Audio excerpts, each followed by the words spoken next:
Dubai के सब नाजरीन को अस्सलाम वालेकुम। मैं हूं मोहम्मद ज़हीर अख्तर। आज एक बहुत ज्यादा इंपॉर्टेंट इंफॉर्मेशन के साथ सब उन दोस्त भाइयों के लिए जो ऑलरेडी यूएई के अंदर आ चुके हैं 2 साल के वीजे पे, या इस वक्त पाकिस्तान से वो आ रहे हैं डायरेक्ट एम्प्लॉयमेंट वीजा पे, या नई किसी कंपनी में जा रहे हैं। तो ये उनके लिए बहुत ज्यादा इंपॉर्टेंट इंफॉर्मेशन है। यकीन मानिए आपकी इंफॉर्मेशन किसी न किसी भाई दोस्त के काम जरूर आएगी।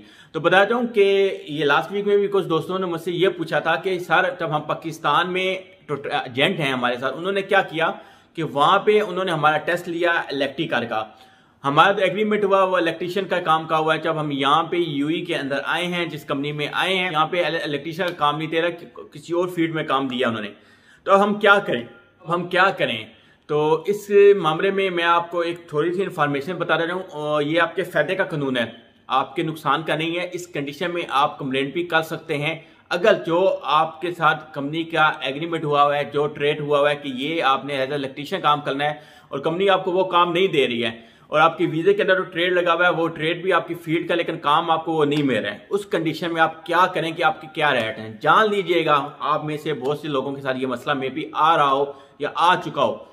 इस चलते मोबाइल की स्क्रीन पर पूरी डिटेल बताऊंगा, गौर से सुनिएगा, एक एक पॉइंट को समझने की कोशिश कीजिएगा। इंग्लिश में जानना चाहते हैं तो वीडियो के डिस्क्रिप्शन के अंदर मौजूद है, जान लीजिएगा और पढ़ लीजिए। आपके सवालात के मुताबिक, जैसा कि आप मुत्तहदा अरब अमीरात में एक मेनलैंड कंपनी में मुलाजम हैं, रोजगार के तलकात के ज़वाब्ते मुलाजमत का कानून और काबीना की करारदाद नंबर 2021 के वफाकी हुक्मनामे के कानून नंबर 33 के दफ़ात 2022 एक वफाकी हुक्मनामे के नफाज पर 2021 का कानून नंबर 33 बराए रोज़गार तलकात के ज़वाब्ते से मुतल्लक 2022 की काबीना की करारदाद नंबर 1 लागू है। मुत्तहदा अरब अमीरात में कोई आजर ऐसा काम किसी को नहीं लगा सकता जो मुलाजमत के मुआहदे में मज़कूरा ओहदे से मुतल्लक ना हो। ताम हंगामी सूरत हाल में या अहम मसाइल को दूर करने के लिए आजर कुछ और काम लगा सकता है। ये एम्प्लॉयमेंट कानून के आर्टिकल 1(12) के मुताबिक है, जिसमें कहा गया किसी मुलाजम को कोई दूसरा काम नहीं लगाया जा सकता जो कि मुलाजमत के मुआहदे में तयशुदा काम से काफ़ी हद तक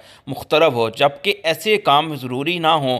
इसका मकसद किसी हादसे से गुरेज करें या इसके नतीजे को दुरुस्त करना ना हो, बशर्ते ये काम आर्जी हो सकता है, जैसा कि हुक्मनामे के इंतजामी ज़वाबत के ज़रिए बयान किया गया है। हाँ, अगर मुलाजम और अरबाब यानी कि आजर एक दूसरे के साथ राज़ी हैं काम करने पे, तो ये एम्प्लॉयमेंट के कानून के आर्टिकल 2(12) के मुताबिक है, जिसमें कहा गया कि एक आजर ऊपर पैराग्राफ 1 में बयान किए गए मामलात के अलावा मुलाजम को ऐसा काम सौंप सकता है जिस पर मुलाजमत में इत्तफाक नहीं है, मुआहदा काम के तहरीरी रजामंदी के साथ है। यानी कि अगर आप पेपर वर्क करते हैं, वो बोलता है कि यार ये काम आप कर लो, आप एग्री होते हो और आप पेपर वो साइन करवाता है कि यार आप ये काम करो, फिर आपको करना पड़ सकता है।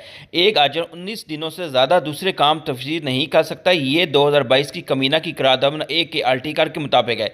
यानी कोई भी अगर अरबाब या कंपनी का ओनर आपको 3 महीने से ज़्यादा वो काम नहीं करवा सकता है जो काम आप के फीड का भी नहीं है, उसके बावजूद वो आपको कह रहा है, तो आप मैक्सिमम वो 3 महीने तक वह काम आपसे करवा सकता है।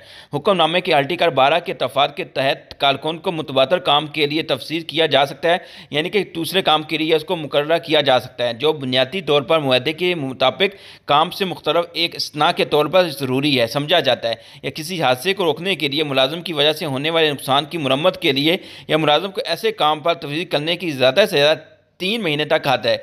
यानी कि आप वो काम कर सकते हो और आपकी वो कंपनी आपसे करवा सकती है, लेकिन वो आपकी रजामंदी के बगैर नहीं करवा सकती है, और मैक्सिमम वो 3 महीने तक आपसे करवा सकती है कि यार आप ये काम करो, हमारे पास वो काम नहीं है या कोई मसला मसाइल है। मज़ीद वाज़िया रहे कि कोई मुलाजम नोटिस की मुद्दत पूरी किए बगैर मुलाजमत छोड़ सकता है। ये काम की बात है सब के लिए।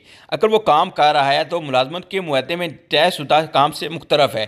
ये एम्प्लॉयमेंट के कानून के आर्टिकल 4(42) के मुताबिक है, जिसमें कहा गया मुलाजमीन बगैर इतला के काम छोड़ सकता है और सर्विस के इख्तियाम पर अपने तमाम हकूक महफूज रख सकता है। अगर आजर काम को कोई ऐसा काम सौंपता है जो काफ़ी हद तक मुख्तलिफ हो, मुलाजमत के मुआहदे में मुख्तका काम से मुलाजम की तहरीरी रजामंदी के बगैर, सिवाय इसके आर्टिकल 12 में बयान करता मामलात के, लिहाजा कानून के मज़कूरा 12 दफ़ात की बुनियाद पर आप आजर से दरख्वास्त कर सकते हैं कि वो आपको वो काम अलर्ट करे जो आपके ओहदे के मुताबिक हो। मुतबादल तौर पर आप अपने आजर से अपने मौजूदा मुलाजमत के मुआहदे में तरमीम करने की दरख्वास्त कर सकते हैं। अगर आपका आजर मुत्तफिक नहीं तो आपके काम जारी रखने पर मजबूर नहीं किया जा सकता। ये एम्प्लॉयमेंट कानून के आर्टिकल 1(14) के मुताबिक छापे गए जिसमें कहा गया एक हाजिर मुलाजम को पाबंद करने या मजबूर करने या इसके किसी जुर्माने की धमकी दिए इसके लिए काम करने या इससे ज़बरदस्ती करने के लिए किसी भी किस्म का कोई ज़रिया इस्तेमाल नहीं कर सकता। कोई काम करवाया करो या इसकी मर्ज़ी के खिलाफ कोई खिदमत करो। इसके अलावा आप नोटिस की मुद्दत पूरी किए बगैर अपनी मुलाजमत से इस्तीफ़ा देने पर भी गौर कर सकते हैं, जैसा कि एम्प्लॉयमेंट कानून के आर्टिकल 445 में बताया गया। ताहम आपकी तरफ से ये समझदारी की बात है कि आप डॉक्यूमेंट सबूत रखते हुए आपको काम के साथ तफसील किया जाए तो मुलाजमत के मुआहदे में आपके ओहदे के मुताबिक नहीं है। इसकी बुनियाद पर आप मुजालते इंसानी वसाइल और इमरात में शिकायत दर्ज कर सकते हैं, ये बताते हुए कि आपके आजा ने आपके मुआहदे में मज़कूरा शरैत की खराब गलती की है। ये बताने का मकसद सिर्फ यही होता है ताकि अगर बहुत से लोग ऐसे मजबूर होते हैं कि बाज़ वो कंपनी में चले जाते हैं और कंपनी उनसे वो काम करवा रही होती है जिनका उनको पता भी नहीं होता और जिनका एक्सपीरियंस भी नहीं होता है, और इसलिए वो मजबूर होते हैं तो कंडीशन में वो क्या करें, इसलिए ये बताना मकसूद है। और इस पर समझें और अगर आपके दोस्त भाई का किसी का मसला है तो उसको भी बताएं। ये मेरी तरफ से आपसे दरख्वास्त है।